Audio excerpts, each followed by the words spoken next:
Boker Or, Bezrat Hashem, en ce jeudi matin 30 novembre, Yudzaïn du mois de Kislev, shiur acheté par Yafi Cohen. On embrasse très fort Bracha, Vatsacha, Bechol, Maseada, Veskelzliach, pour l'élévation de l'âme de ses grands-parents. Alors, Fartuna Bat Issa Lebet Cohen, et Shushan Bar Gemara Lebet Cohen. Roi Hashem Tenachenam Began Eden Elion, וכל השוכבים עמם בכלל הרחמים והסליחות וכן יהי רצון ונאמר אמן. יהי רצon que le mérite de cette étude de ce matin, jeudi 30 novembre, Yalet Nishmatam, Mamas, que Joël Rakia, avec leur permission, on pensera à l'élévation de l'âme Shel Kol, Mete Israël, Bracha, Revacha, Ba'atzlacha, Bechol Masedechem, Taskilu Vitatzlichu, Rfouach Lemach, Lama Meira pour tous les malades d'Israël, le retour de tous les captifs chez eux en bonne santé, le plus vite possible, sans exception. Que tout le monde revienne à la maison, qu'on retrouve un calme et une sérénité pour mieux accueillir la Géoula dans des draps de soie et non pas dans des guerres malheureusement risquées. Oufren, le shiur de ce matin. On va décortiquer ensemble 7 raisons pour lesquelles il est marqué que quand Yaakov Avinu a vu Esav, il a pris des animaux qu'il lui a envoyés comme cadeau. De là, on apprendra, comme enseigne la Gemara au nom de Rabbi Yehuda Hanassi, que, effectivement, quand tu as une personne qui te veut du mal, essaie d'atténuer les choses d'abord par la prière, par le cadeau, et si ça ne le fait pas, par la guerre. Ça veut dire, trouve d'abord des terrains d'entente qui pourraient en arriver à éviter une guerre, et si ce n'est pas possible et que l'on t'attaque, que l'on t'agresse, et que là, tu n'as plus le choix, alors tu rentres en guerre. Mais tant que tu peux négocier, tant que tu peux essayer de trouver, en tout cas, des solutions qui soient équitables et véridiques, et non pas réalistes. Pourquoi ? Parce que, comme j'ai expliqué, il y a une différence entre la réalité et la vérité. On peut créer des réalités, mais ce n'est pas la vérité. C'est un sujet que j'ai déjà développé, que je vous invite à regarder et à re-regarder, qui serait très intéressant d'ailleurs pour les journalistes, d'arrêter de diffuser de la pseudo-réalité. En plus, ce n'est même pas de la réalité, mais en tout cas, combien même elle est fabriquée, cette réalité, elle est loin d'être la vérité. On va commencer tout de suite cette très belle étude à propos de Yaakov Avinu Shalach le'Esav Achiv Chamesh Meot Ushmonim Behemot. Donc selon nos Chachamim, il aurait envoyé, il y a des thèses qui disent 515, il y en a qui disent 580, et là nous allons aller selon les 580. Ba'al Chaim, Shel Doron ou Matana, Veyesh Kama Remazim Beyadua. Pourquoi est-ce que Yaakov Dafka aurait envoyé ce chiffre-là de 580 bêtes? Nos parchanim, nos commentateurs nous disent que Yaakov, il a marqué tout, Veikar Beyado et Kol Asher Ba Beyado, Veikar Yaakov et Kol Asher Ba Beyado. Il a pris tout ce qui venait à sa main. Et c'est ce qu'on va essayer de voir ensemble. Qu'est-ce que cela veut dire? Le Ben Ishraï nous explique, il dit qu'il a pris tout ce qu'il y avait dans ses mains, il y a 5 doigts dans ses mains. Et effectivement, de là, le Hamsha, qui veut dire 5, est devenu le chiffre anti-Ainara. Pourquoi ? Parce que la force de Esav, c'était ses yeux. Esav est venu avec 400 hommes, qui représentent les 400 forces des forces du mal. Les 400 forces du mal. Ra, Aïn, c'est Gematria, 400. Ra, Aïn, mauvais œil. Et donc, qu'est-ce qu'a fait Yaakov, dit le Ben Ishraï, quand il est venu, il lui a dit 5. Ça veut dire 5. Protection. De là, ce n'est pas Stam, une formule abracadabranque, de dire 5, c'est dans la Torah. Hamsha.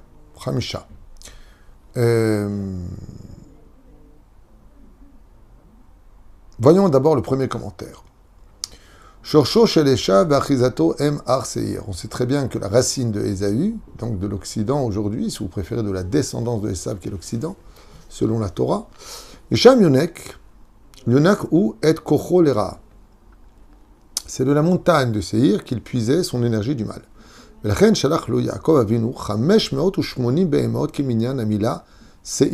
Étant donné que Esav était roi de Seir, il était le roi de Seir, il lui a envoyé exactement comme le chiffre correspond à Seir. Seir, ça fait en Gematria 580. Et donc, chez Gam I Ola Gematria 500 Ushmonim, au basé Ratza Yaakov Leachnio. Il lui a envoyé, comme explique Rabbi Chaim Ben Attar, le Chaim HaKadosh, il lui a envoyé comme la valeur de l'endroit où il était roi. Comme tu viens de Seir qui fait en Gematria 580, voici 580, c'est énorme, tête de bétail, comme cadeau. Deuxième chose, Shoresh Esav Aracha ou Bekochot Atuma. On sait très bien que la source énergétique de Esav vient des forces du mal, de l'impureté. Asher Em Nikraim Betoar Reshef, qu'on appelle Reshef en hébreu. Ve'alehem Ne'emar Uvne Reshef Yagbi ou Ouf. Oufren, dans cette situation, étant donné que la racine de Esav c'était Reshef, eh bien c'est ce qu'il lui a envoyé pour le... Juste un instant. Yagbiou, Yag.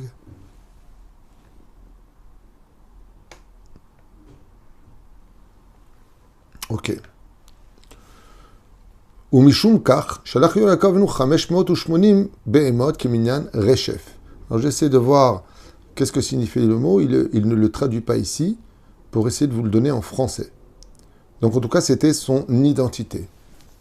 Troisième explication, Esav Aracha, Ayat Takif ve Chazak. On sait que Esav était extrêmement, comme toutes les personnes mauvaises dans ce monde, qui sont très souvent injurieuses, vulgaires et menaçantes.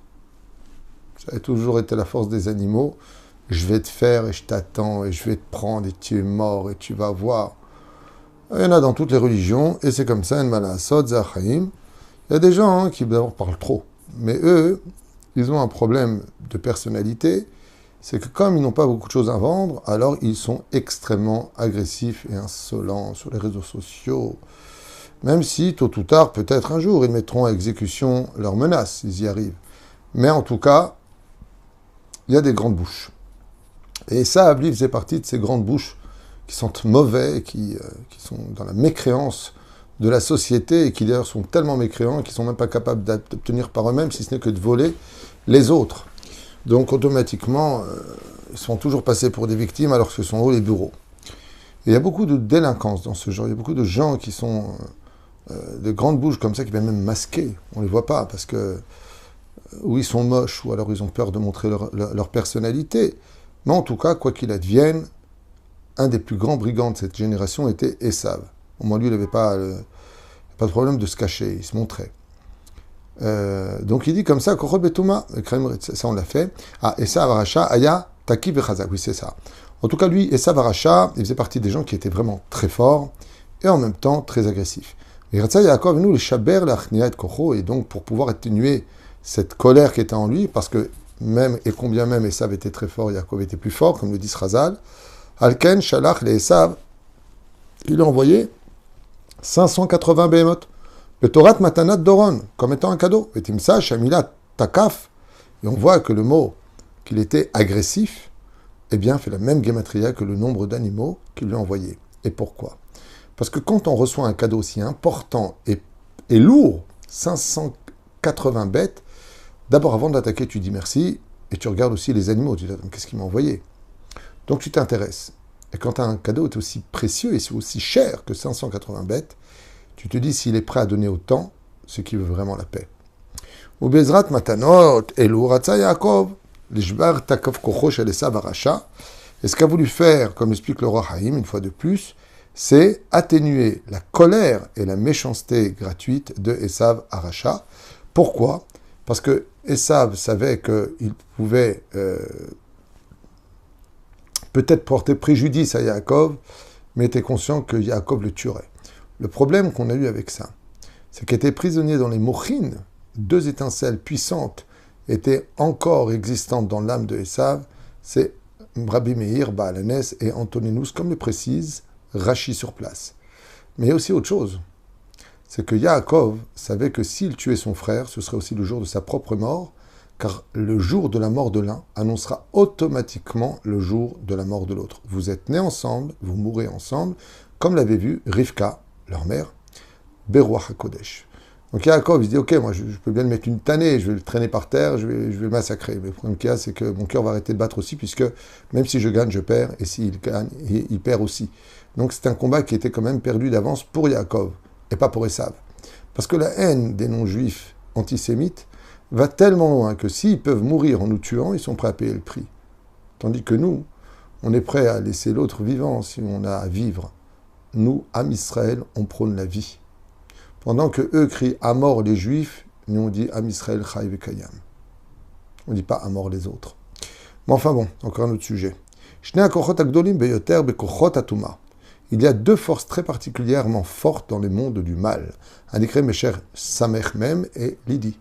Donc il y a un couple spirituel dans les mondes néfastes, parallèles, qui s'appelle Samech Mem et Lilith, plus loin. Qui dit comme ça, effectivement, quand on prend la gematria de Samech Mem et de la reine des démons, Lili, eh bien, donc c'est avec un taf à la fin, ça donne 580. Shalach Yaakov Avinu l'a envoyé 580 behemot, כשוחד לפני עשיו הרשע, ובזה רצה להכניע את רשע כוחות הטומאה, כי השוחד יעבר עיני חכמים וצדיקים וכל שכן. Donc qu'est-ce qu'il a fait? Il a essayé d'acheter le cœur de son frère en lui envoyant ce cadeau, car les forces du mal aiment les cadeaux. Je dirais même plus que ça, les forces du mal aiment fréquenter les gens pour leurs cadeaux. Comme le dit la Gemara, non. Assoné Matanot Yirchie, je ne me rappelle plus où j'avais lu ça, peu importe. Mais qu'est-ce que ça veut dire? Celui qui déteste les cadeaux vivra. Des fois, on rencontre des gens qui vont faire une liste des invités. Et ils disent, non, lui, tu ne le mets pas. Pourquoi il n'a pas d'oseille? Ah, tu l'invites pour son enveloppe ou tu l'invites pour lui donner de la joie, participer à ta joie? C'est là où c'est dit. N'invite pas quelqu'un par rapport à ses moyens. Si tu invites et qu'il a les moyens, tant mieux. Et si pas les moyens, alors donne-lui. Assoné Matanot Yirchie.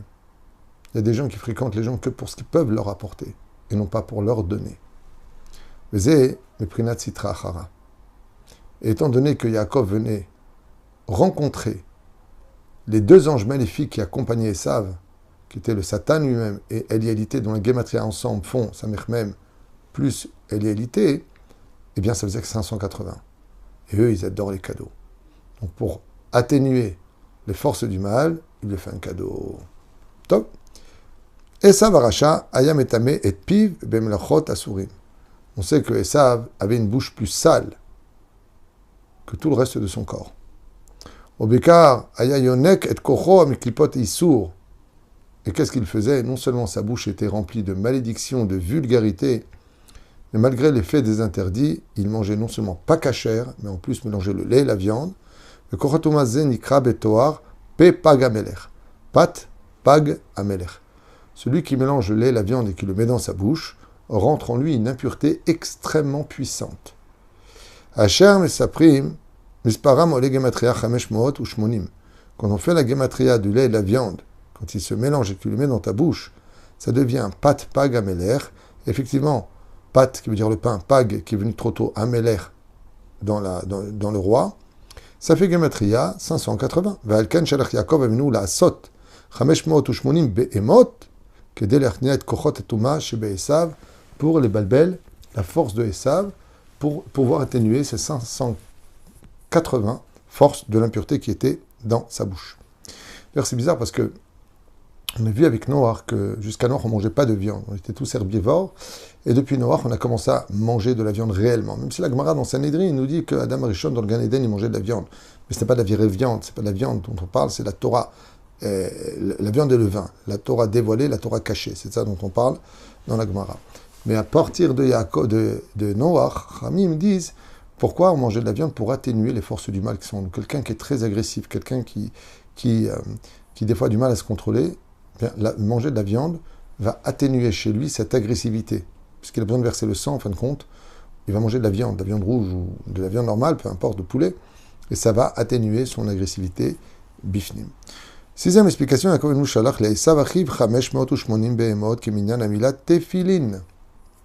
et ça, c'est une explication qui est très puissante pour nous. Et ce n'est pas pour rien que vous savez que dans l'armée d'Israël, sur le terrain, que ce soit du nord au sud, tout le monde demande à porter des tzitziot. Même ceux qui ne sont pas juifs demandent des tzitziot. Les Druzes, par exemple, demandent aussi de porter les tzitzit parce qu'ils ont vu de leurs propres yeux énormément de miracles. Comme on dit, si la vie tient un fil, avec 8 fils, à plus forte raison. Oufren, dans les mitzvot qui protègent le plus un homme de toutes les mitzvot de la Torah, il y en a beaucoup. Le tzedaka, le Shabbat surtout. Mais les téphilines. Et je peux vous dire que j'ai entendu énormément de miracles de nos soldats grâce à la mise des téphilines. Il y a même des gens qui ont pris sur eux de mettre les téphilines aujourd'hui tous les jours parce qu'ils se sont rendus compte sur le terrain qu'en fin de compte, toute la Torah des mitzvot, c'était un dôme de fer.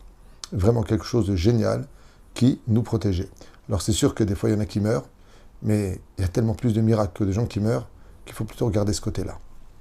Oufren, il dit comme ça. Qu'est-ce que ça veut dire quand on dit que Yaakov Avinu alav shalom, il a pris 580? 580, c'est la gematria du mot tefillin. C'est qu'un irmoz, le rot, shekeshem shet tefillin, machniot, umsarot, et kochot atuma mina adam. Car quand tu mets les tefillin, comme il allait rencontrer Esav, le rachat, Vaikar beyado, et kol asher ba beyado, il a pris tout ce qui venait à sa main. Et qu'est-ce qu'on a nous dans les mains tous les matins? Les tefillin que nous mettons sur le bras et qui finissent sur la main. Car le fait de mettre les tefillin atténue le côté animal de nos caractères. D'où l'importance de mettre les tefillin tous les jours. Non seulement c'est une mitzvah que Dieu nous ordonne, mais les tefillin influencent positivement sur le caractère et la personnalité de chacun de nous.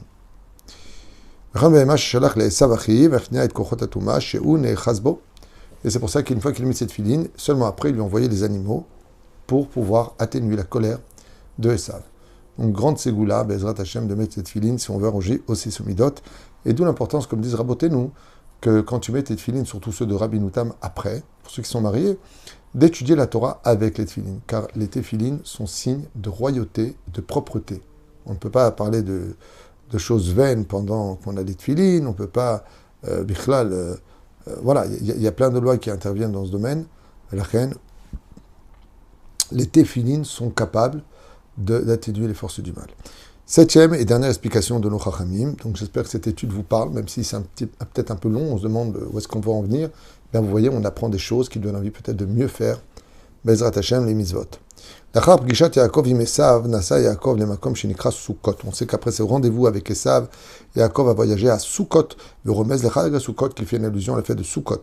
Vare besiyumo shel Chag Sukkot magia yom Hoshana Rabbah, qui finit avec Hoshana Rabbah, dernier jour de Sukkot. Chez où yom aptakim shel Hashana chadasha yotzim lederech lebitzua. On sait que à ce moment-là, tous les jugements qui ont lieu depuis Rosh Hashanah, Kippour et la fête de Sukkot partent pour être mis en application sur terre. Velachem Natan Yaakov Avinu l'Esav. 580 behemot ki minyan amila petek. Donc il est marqué que les petek, les mots, les courriers de justice pour chacun de nous sont envoyés à Hoshana Rabbah. Il est marqué Vayeler Sukkota, qui fait une allusion à la fête de Hoshana Rabbah, qui est le 7e jour de Sukkot. Et le mot petek, ça fait Gematria 580. Ainsi donc, Shadiede Ashochat Shenatan Beado, Lo Ikatre Gaminu Behoshana Rabbah, Alaptakim Yotzim Laderer.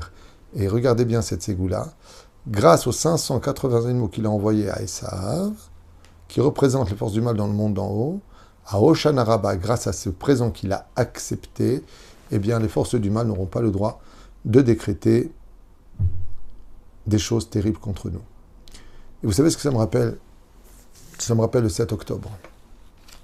Parce que là aussi, il y a un miracle que les gens ne savent pas, qu'on a appris beaucoup plus tard, avec ceux qui ont été arrêtés, les dirigeants du Hamas, les chefs des commandos dits Hamas. C'est qu'en réalité, le plan du Hamas n'était pas du tout de s'attaquer au festival dans l'absolu. Le plan du Hamas, au nombre de 3000, selon les dernières estimations, pénétrés sur le territoire d'Israël, ont été surpris de voir qu'il y avait un festival avec 3000 personnes en train de danser pacifistement sur place. Donc c'était quand même une aubaine de nous apporter de la viande fraîche juive à massacrer sur place, puisque 360 personnes ont été décapitées, éventrées, tuées en tout cas par balles, par machettes et autres. Des images terribles que j'ai eu malheureusement vraiment le malheur de voir, parce que ça m'a vraiment beaucoup touché de voir une telle cruauté. Et donc, les bases militaires étaient prévues d'attaque, tout était prévu d'attaque, mais ce qu'ils devaient faire, eh bien, c'était rentrer jusqu'à Netivot, Sderot, Ofakim, Ashkelon, Ashdod. Ils devaient venir sur le littoral et pénétrer petit à petit, tuer tout ce qu'il y avait, tout. Vous imaginez le massacre que ça aurait pu faire. Armés pour 6 mois de guerre. Mais ils ont été stoppés. Ils ont été stoppés par le festival qui a, d'une certaine façon, servi un peu de rempart. Et on ne se rend même pas compte, parce que si Akadosh Baruch Hu n'avait pas fait un miracle, ce n'est pas 1200 ou 1300 morts qu'on aurait eu. C'est beaucoup, beaucoup plus. Et on le voit. D'être capable d'être rentré sur le territoire d'Israël par un des endroits les plus sensibles à la sécurité nationale. D'être rentré d'avoir sorti presque 250 otages sans aucune contrainte sur la route, d'avoir parcouru sur le territoire d'Israël avec des centaines de voitures armées jusqu'aux dents, jusqu'à même Ofakim, Sderot, d'avoir bombardé à coups de bombes, à coups de mitraillettes, le commissariat de police de Ashdod, de Sderot, pardon. Et personne n'est là pour les arrêter. Il y a eu des actes à droite, à gauche de certains individus qui se sont armés en dernière seconde et qui ont fait preuve d'un courage exceptionnel, même donné leur vie. Mais ce n'est que 6 heures plus tard, pratiquement, que l'armée intervient sur place. Grâce à Dieu, ils interviennent, mais tellement en retard. Ça a remis beaucoup de valeur dans notre pays en question. Cette attaque est une attaque qui a réveillé le peuple d'Israël d'abord à l'unité, et puis à se rendre compte qu'on n'était pas si infaillible que cela, qu'on avait intérêt à faire attention. Ça a rappelé à tous les juifs, pratiquement tous, qui demandent aujourd'hui à manger kasher, à mettre tefilin, beaucoup me fait de tzedaka. Ça nous a vraiment tous réveillés. Ça a réveillé beaucoup d'émotions. Et aujourd'hui, on voit les dégâts qui ont été causés, on se rend compte que ça aurait pu être beaucoup plus grave. Beaucoup plus de sang versé sur un cortège de civils, d'enfants, de femmes, comme ils savent si bien le faire. S'attaquer qu'aux femmes et aux enfants. Oh, aux vieillards aussi, il ne faut pas les oublier. Comme cette pauvre Sarah Halimi, défenestrée. Moi, je connais le fils de Sarah Halimi. J'aurais bien voulu voir ce petit gringalet essayer de jeter son fils par la fenêtre. Seul d'homme à homme. Non. Petite vieille, c'est facile. Après, ouais, on est les plus forts. Que Dieu nous préserve et nous protège de tous ces comportements barbares et inadmissibles. Mais on peut dire que ça nous a réveillés, ça nous a unis, et ça nous a rappelé à tous combien il est bon d'être juif, pour être autant détesté à travers 9 milliards d'individus, alors qu'on est à peine 12, 13, 14 millions, et encore, qui est vraiment juif, on descend à peu près à 10, 9 millions, peut-être 11 dans le meilleur des cas. Sur 9 milliards d'individus, nous sommes les seuls à intéresser l'humanité. C'est que vraiment, on brille beaucoup trop fort apparemment. Ou alors qu'on est des diamants si exceptionnels que toutes les caméras du monde sont figées sur nous, à savoir qui est prosélyte, de qui est antisémite. Ah, que Dieu nous protège et que la vérité sorte dans le monde entier. La vérité, nous, on n'a pas peur d'elle, parce qu'on sait qu'elle est chez nous. Yalla, bracha v'atzlacha. Je remercie pour avoir acheté ce shiur. Bezrat Hashem Yitbarach, pour ce jeudi matin 30 novembre, Yudzaïn du mois de Kislev. Merci à Yafi Cohen et l'élévation de l'âme de ses grands-parents. Fortuna Bat Issa, les Bet Cohen, Ufren Shushan Bar Gemara. Les Bet Cohen, Roi Hashem Tenachenam Beganed El Elyon, et qui prie pour nous du ciel, pour une Geoula Shlema, mais définitive, l'école à Israël. Amen, va Amen. Bonne journée.